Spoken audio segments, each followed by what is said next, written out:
Kadhafi a signé son arrêt de mort lorsqu'il a décidé de créer une monnaie commune à l'Union africaine. Car je vous rappelle que la Libye fait partie de l'Union africaine. Que le siège de cette banque, de la banque qui devait émettre cette monnaie, avait déjà été fixé au Cameroun. Je vous rappelle que dans le cadre du financement de cette banque, l'État libyen apportait 90% du capital requis. Ce qui permettait ainsi à l'Union africaine de sortir des griffes, ou des pays membres de l'Union africaine, de sortir des griffes des bailleurs de fonds internationaux dont l'aide repose sur le dollar.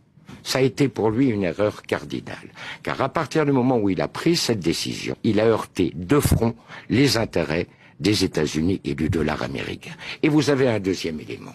Du temps du régime, les compagnies pétrolières étaient strictement encadrées.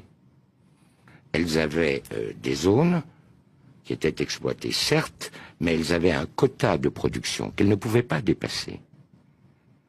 Il y avait des conditions financières extrêmement sévères. Prenez l'exemple de Total.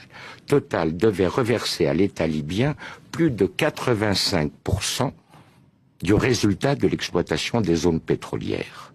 À partir du moment où le régime tombait, eh bien, chaque compagnie a fait ce qu'elle a bien voulu faire.